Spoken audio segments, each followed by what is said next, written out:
2023 was a wonderful year for video games. I can't remember a year when so many bangers were released. Honestly, it may go down as one of the all-time greats. I remember reading an article by Watch Mojo of all places, and it was going through the game releases year by year and ranking them.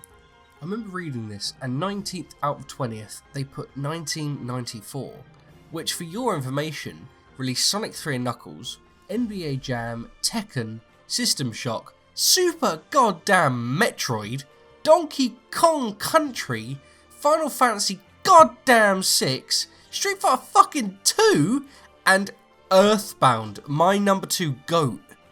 So I got angry, as you'd expect, and scrolled down to see which year it considered the best, 1998. While there is no consensus, this year appears in most forums and articles as the number 1 or 2 spot. It has Resident Evil 2, 1080 Snowboarding, Tekken 3, Castlevania Symphony of the Night, Banjo-Kazooie, Street Fighter Alpha 3, Metal Gear Solid, F-Zero X, Pokemon Stadium, Pokemon Yellow, Spyro the Dragon, Grim Fandango, Half-Life, Mario Party, Baldur's Gate, and Legend of Zelda Ocarina of Time. Yep, fair enough. A year with 2 of my current top 10 favourite games of all time, but honestly, the only thing stopping 2023 being the best year is the fact that none of the games in it are in my top 10 of all time. And that brings me to Tears of the Kingdom, released this year with acclaim from both critics and audiences alike. They've done it. They've topped Breath of the Wild. At the time of recording, I considered Breath of the Wild my 7th favourite game of all time. So, why, if I have to arbitrarily list games which I enjoyed from most to least this year, does Tears of the Kingdom rank 12th? When I first finished the game, I ranked Tears of the Kingdom as a 9 out of 10 game. A fantastic game that isn't quite perfect, which over time has probably shrunk down to an 8 out of 10, which is still an excellent game. I just thought more about the flaws as time went on. And so let me take you through those 11 games which I consider to be superior to Tears of the Kingdom this year.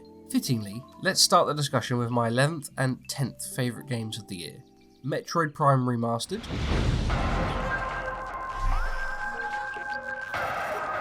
and Super Mario Bros. Wonder.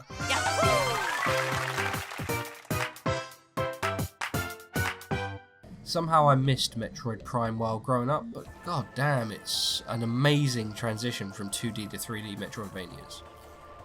The Prime series getting a new lick of paint and tightening of mechanics and controls, while Super Mario Wonder getting the most refreshing overhaul of 2D Mario with a beautiful new art style, imagination in the level design, and new mechanics, while keeping the excellent gameplay of the new Super Mario games, definitely feels like upgrading every single part of the series that felt lacking and polishing it to a fine finish. Tears of the Kingdom will never be able to leave Breath of the Wild's shadow.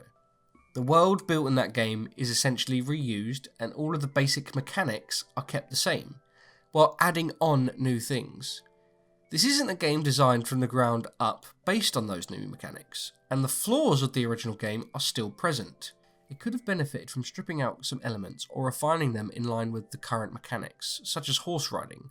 When you can build planes or cars, you need a point to horse riding for it to be a relevant mechanic, other than just because Breath of the Wild had it. The mechanics would have benefited from having a world and story distinct from Breath of the Wild to really make them stand out. And speaking of distinction, Pizza Tower was my 9th favourite game this year. A debut indie game for Tour de Pizza. It draws inspiration from the Wario Land series, as well as 90s cartoons like Ren and Stimpy and Courage the Cowardly Dog. Manages to create something unique and a fun and memorable experience throughout. Not to mention the interesting remixing of mechanics and great humour throughout. Tears of the Kingdom fails to be distinct from Breath of the Wild. The joy of that game is the experience of exploring a new world. Yet, when you reuse the map in Tears of the Kingdom, you'll never get the same anticipation. While it is admirable of Nintendo to update all of the areas and add new puzzles and events all over the world, I remember first stumbling across Rito Village in the mountains and being blown away in Breath of the Wild, while I knew where the major landmarks were right from the off in Tears. It adds to this feeling that it's sort of glorified DLC for Breath of the Wild as opposed to its own experience. Majora's Mask was developed in just over a year using Ocarina of Time's assets and mechanics, and yet they feel like completely different experiences. The worlds bring their own personalities in both games. And speaking of personality, Sea of Stars was my 8th favourite game this year. A loving homage to Chrono Trigger and SNES RPGs created by Sabotage Studio, it manages to capture the essence of Chrono Trigger, unlike many similar games before it. The visuals, gameplay, music, and story felt like it could have easily have been published in the 90s. The characters and stories were well crafted, with Garl being a real highlight.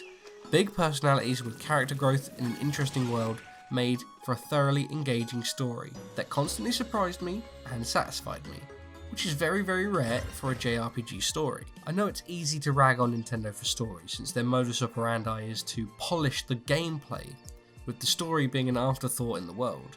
But Tears feels like a game where they really actually wanted to explore Ganondorf, Zelda, and the history of Hyrule. It was at the forefront of a lot of their trailers. Some aspects of the story are pretty cool, I will not lie, but I am immensely disappointed in what we get for Zelda and Ganondorf. Zelda doesn't change one bit, and her only interesting character moment is completely undone in the end, where it shouldn't be. Just like in Breath of the Wild, there should be some darkness to it. Ganondorf could have had an interesting backstory and motivations, but they don't really show anything apart from he's a bad man. Rauru in Old Hyrule is bizarre and raises more questions than answers, while not being particularly interesting in their character. I mean, it's a Zelda game, I'm not asking for much, trust me.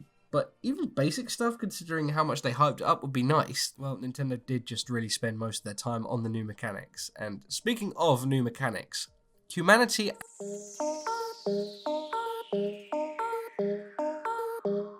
and Cocoon are 7th and 6th on my list.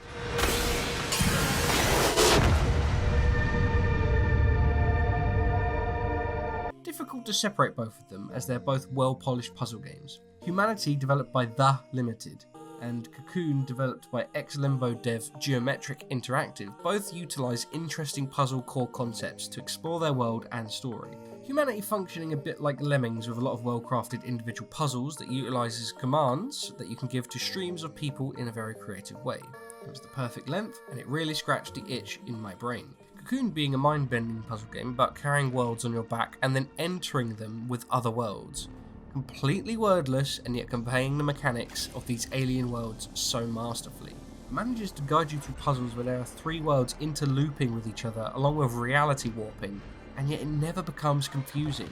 Both are really unique marvels, which is where I can actually praise Tears of the Kingdom. The Ultra Hand mechanic is something that only the most inspired auteurs could ever dream of. The fact that the mechanic works as well as it does, while having nearly limitless potential in a fun sandbox and simultaneously making shrines the most enjoyable, tightly designed areas in the game, is nothing short of a miracle. I was so constantly floored and giggling to myself when I made a little car pull a little bridge over lava, or a catapult from a self-righting mechanism, or making an enemy-seeking Roomba. It's so good.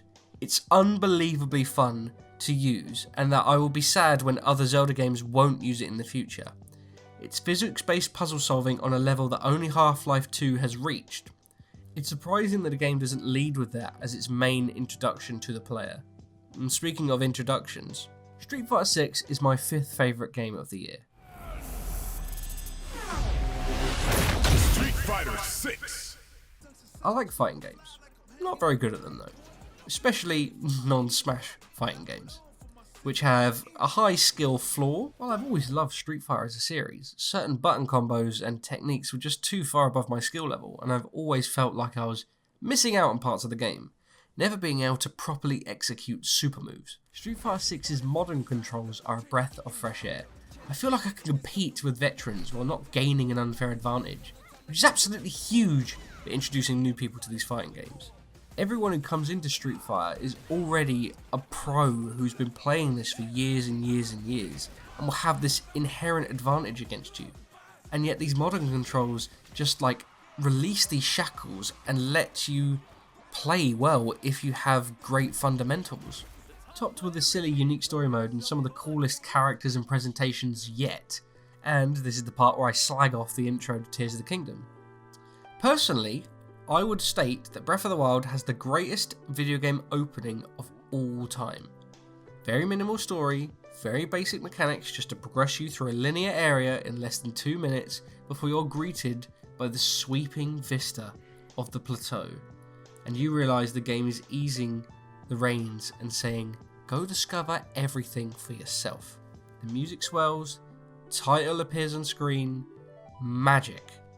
Tears of the Kingdom has a walk and talk section with Zelda about story elements, and then you get separated and lose your power and equipment Metroid style. Then you're subjected to more story and linear puzzles before getting introduced to the large Sky Island, which does introduce the mechanics to you, but in a very linear order, unlike the plateau. It feels restrictive and much more sluggish than Breath of the Wild, which is such a shame, as it doesn't need to be at all. I timed it, in fact, before you took the dive onto the Sky Island to finally play the intro. It took 24 minutes and 26 seconds. The same channel took 5 minutes and 14 seconds in Breath of the Wild to view the vista. It's just not as refined as its predecessor. And speaking of refining, Lies of P is my 4th favourite game of the year. I'm a massive fan of FromSoft. 2 years ago, Elden Ring was released, and I was very happy. Another game of the year, FromSoft. Well done, you're so cool, haha. But each odd year there isn't a FromSoft Souls-like release, and I always try the off-brand Souls-like from other developers, like Nioh or Mortal Shell, for example. But they never scratch the itch.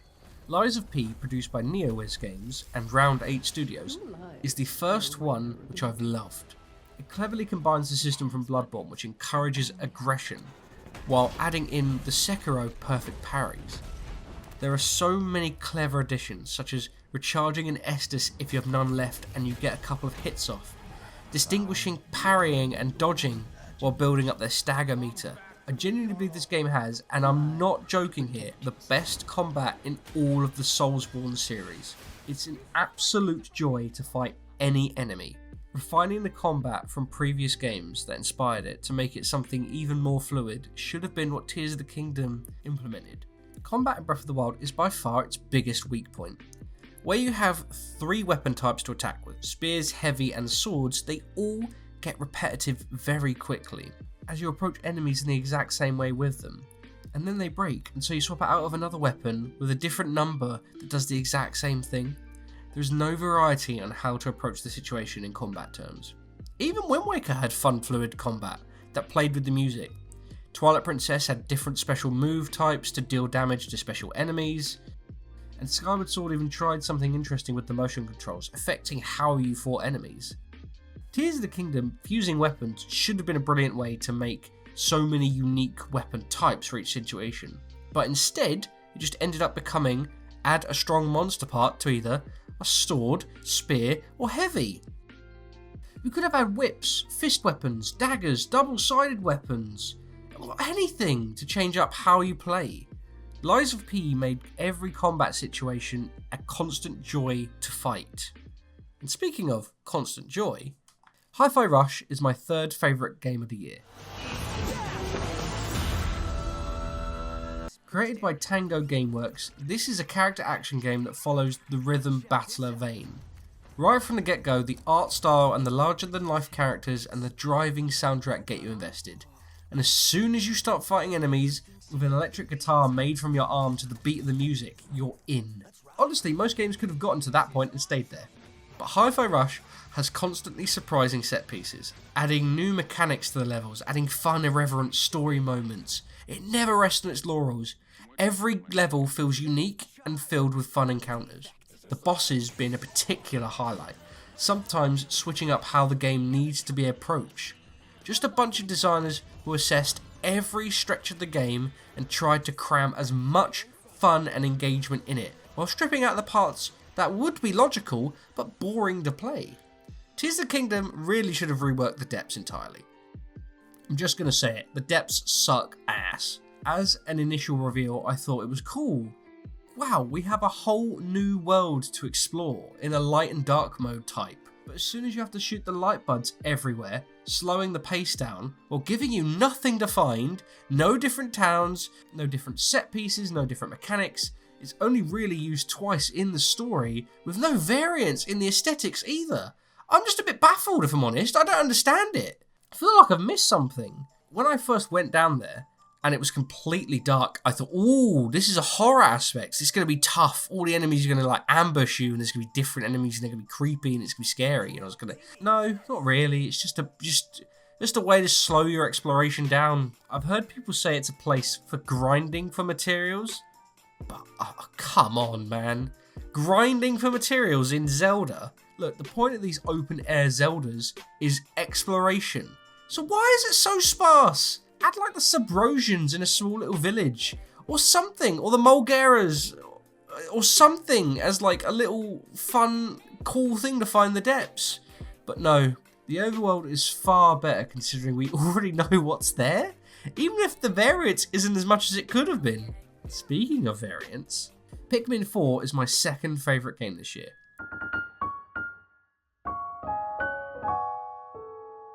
I love the Pikmin series, and this one just takes everything great about the other games and polishes them.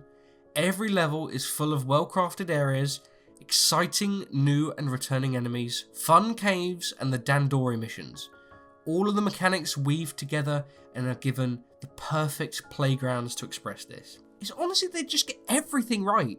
They fix up anything fun from the previous games and turn them to 11, while they strip out the worst elements from the previous games as well.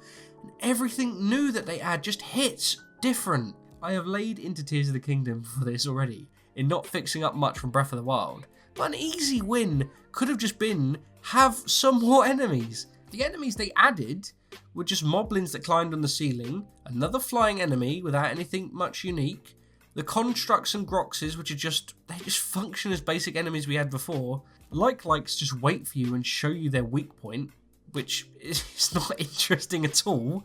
The only good additions they had were Gibdos, which you have to utilise the element system to remove their skin before attacking them, and some of the bosses as well, like the Gleeoks and the Floor Masters and like the Colgaras. They're all pretty fun, I will be honest. They're like interesting ways of using the mechanics. But you quickly realise that they're all repeated too much. And even just a few more basic enemy designs of classic enemies would have added so much more variance to the encounters. I'll list a bunch off to you right now that are just easy wins.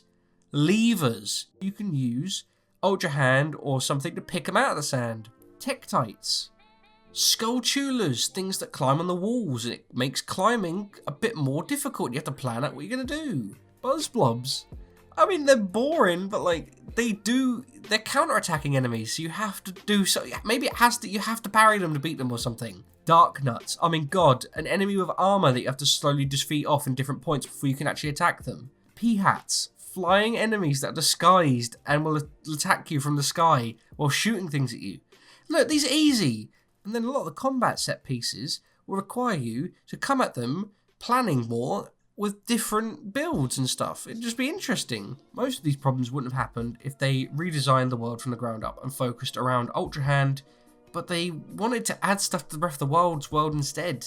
But speaking of great design from the ground up, Baldur's Gate 3 is my favourite game of the year.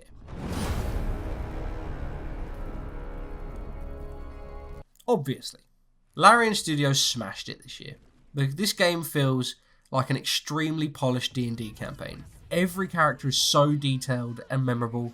There are so many fun situations. The story, the music, the world, the mechanics. Every single part of it is wonderful and really rewards creative thinking. It's quite a marvel how this was made. It must have taken unbelievable amounts of writing and planning to get these scenarios to have so many different outcomes. Have the mechanics have so many different options and interactions, while looping back and affecting the world. Your choices actually matter as much as actually playing a D&D game would have, realistically. It's just such an amazing thing to do, and I'm just happy that we live in a world where this exists. Over 200 hours were spent in this game. Every second was fun. I want to go back and constantly play it and discover the new things every time. It just can't not be the best game of the year. Characters like Astarion, Will, Karlach, Shadowheart, all of them, they're amazing, deep, well-written characters, along with memorable villains, brilliant voice. I can't praise it enough. It is definitely a game where when it came out, a lot of studios went, this isn't fair. And Tears of the Kingdom had that with some of its mechanics. But Baldur's Gate, just everybody was like, yeah, fair enough, you've done it, you smashed it, well done mate, well done. There are lots of good things in Tears of the Kingdom. Obviously, a lot of people enjoyed it. I enjoyed it. But there are just so many obvious design errors that I'm just a bit surprised they weren't addressed. It's a shame because similarly when I first reviewed Breath of the Wild, I thought this is a 10 out of 10 game, but it's the most improvable 10 out of 10 game I've ever played. There were so many things where I could imagine if they fixed up those mechanics, this could just be the greatest open world game ever. Like, just easy, and I thought Tears of the Kingdom was going to be that. I thought they were going to cleverly fix a lot of the issues, but it is a shame. That's all I can say. It's just missed opportunity. I go back to the article about the best year for games, and it does make me yearn for simpler times, really. Live services, games built to sell microtransactions and gambling to impressionable people, and layoffs of thousands of staff just to make the bottom line look more impressive. But every era has its problems, unfortunately, albeit not nearly as egregious as of late, but there will always be those bright sparks that fill us with hope and joy we must celebrate during these dark, dark times. I always want to improve myself, and I would love the takeaway from this video to not be, boy, Jazz hates Zelda. God damn, he can't stand that dang Tears of the Kingdom. But what it actually is boy, there were some really goddamn fantastic games this year that just do everything right. And they should all be celebrated along with enjoying Tears of the Kingdom. That's why this year was so fantastic. And just, I hope you can go out and play them and enjoy them as much as I did.